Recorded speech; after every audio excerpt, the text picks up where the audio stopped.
I haven't always been this big. You know, former me was quite a small individual.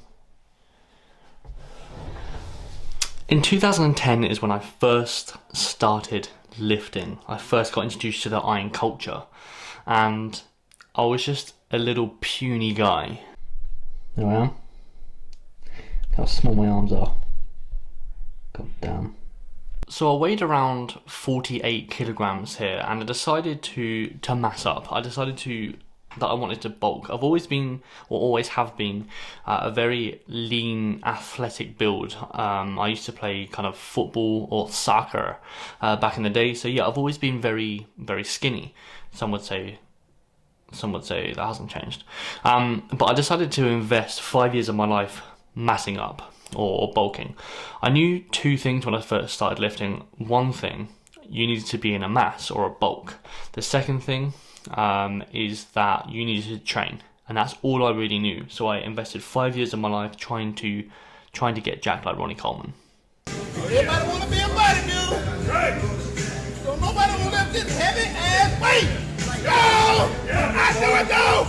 Yeah! So from 2010 to 2015, I was in a mass. I didn't have any fat loss phases at all. In 2016 is when I decided to do my first ever fat loss phase, which was interesting, and I only gave myself around 12 weeks to do this. I started, my starting weight was 77 kilograms, so bear in mind in 2010 I was around the 48 mark, and in 2016 I was 77 kilograms. I gave myself 12 weeks to get in shape. First massing phase, went from 77 kilograms to 54 kilograms. Look at them abs. So that was 2016.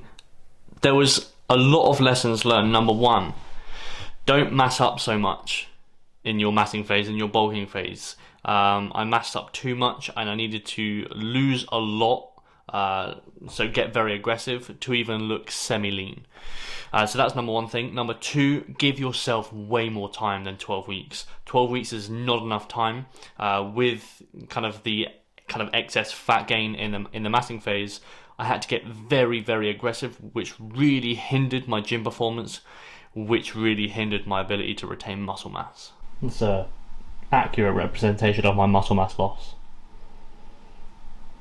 So in 2017, I did exactly that. I started my fat loss phase a lot leaner, and I also gave myself a lot longer. I only gave myself 16 weeks, but it was a lot longer than the 12 weeks in the 2016 prep.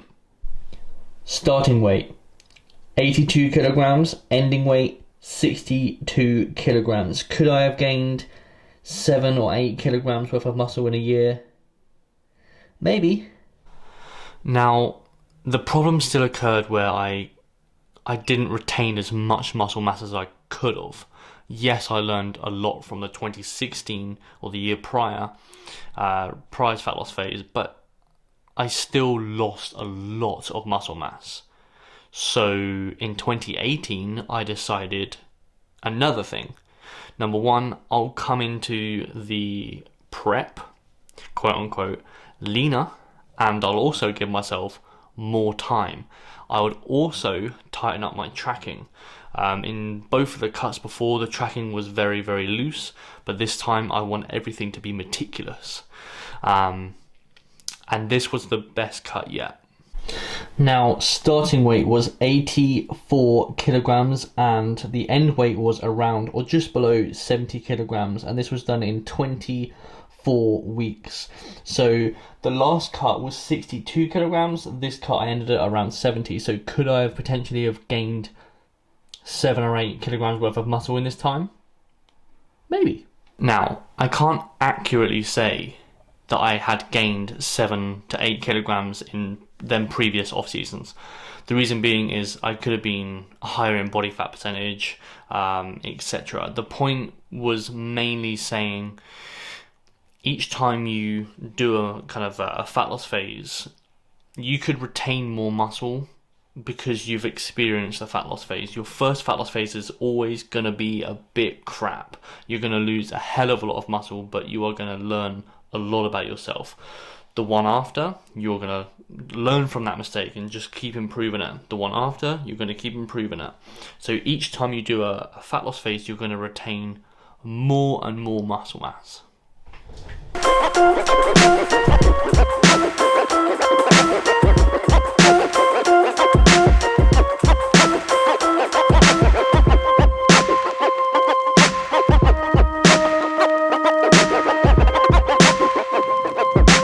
This also happens when going on the way up. So if you're in a massing phase, the more times you do a massing phase, the more muscle you're going to kind of achieve on the way up.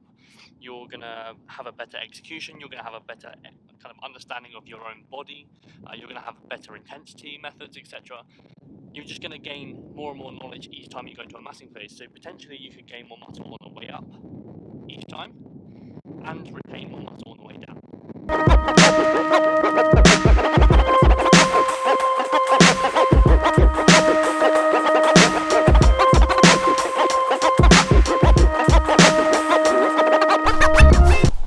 Sold the house, by the way.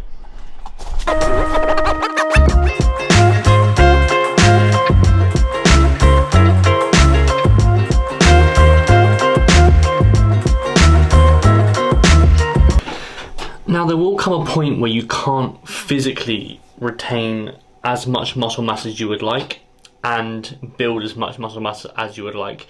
If you are an advanced trainee, or if you're an older gentleman or lady, woman, you won't be able to retain as much muscle mass as you would like. The graph will kind of look like this. Fortunately, I don't think I'm there yet. I think I'm like a mid to late intermediate trainee, which is good. Now, as of today, we have officially started my competition prep for May. Now, right now, I'm 95 kilograms and I feel leaner, and I'm giving myself more time. We spoke previously about the two things that I've learned in my kind of fat loss phase, throughout the fat loss phases, is I need to get in leaner, I need to start leaner, and I need to give myself more time each time, which I'm doing. Now, last time I started at 84 kilograms and gave myself 24 weeks, and I got down to around 70 kilograms. This time I'm starting at 95 kilograms, so 11 kilos up from previously. I think I'm going to be stage lean at around 75 to 76 kilograms, which would mean I would have gained around like 5 to 6 kilograms in these 2.5 years of this off season, which again would prove that gaining 1 pound of muscle per year naturally, it would kind of disprove that, right? Again, I think that's achievable at an advanced level, but we will see. So, yeah. I've started my competition prep, and I'm nervous and I'm excited, and I'm excited to show you all this onion and peel back these layers. But yeah, stick along for the ride. It's going to be a very interesting one. Natalie, I've started prep. Are you excited? No.